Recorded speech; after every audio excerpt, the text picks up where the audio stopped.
আমাদের আব্দুল্লাহ মামুন ভাই সে আফ্রিকাদের মাঝে কলা বিলাচ্ছে। বাংলাদেশ বাংলাদেশ বাংলাদেশ। এডিডাসের একটা মার্কেটিং অফিসারকে আফ্রিকাতে পাঠানো হয়েছে যে আপনি আফ্রিকাতে গিয়ে জুতার ব্যবসা শুরু করেন।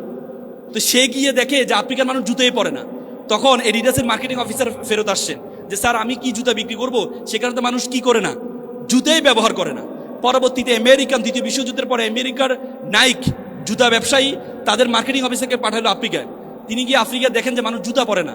তিনি চিন্তা করলেন আমি যদি এদেরকে জুতা পরা শিখাতে পারি, এদেরকে জুতার ফজিলত সম্বন্ধে জানাইতে পারি যে জুতা পরলে কি কি উপকার, তাহলে আমি এখানে সবচেয়ে বেশি ব্যবসা করতে পারবো।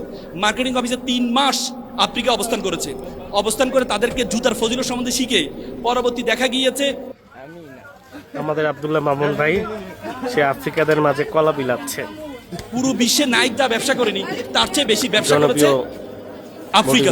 তো সুতরাং আপনাদের be positive, positiveness is very important. তারপরে বিজনেসের পরবর্তী যেই এই গুণের কথা বলেছেন, you understand the pulse of the people, pulse of the customer.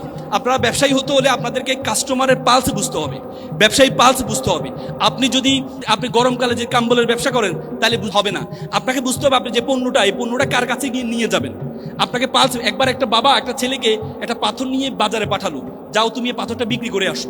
সে প্রথমে গেল একটা দোকানে, বলে যে আমি পাথরটা বিক্রি করতে চাই। বলে যে তোমার পাথরটা আমি তোমাকে 100 টাকা দিব।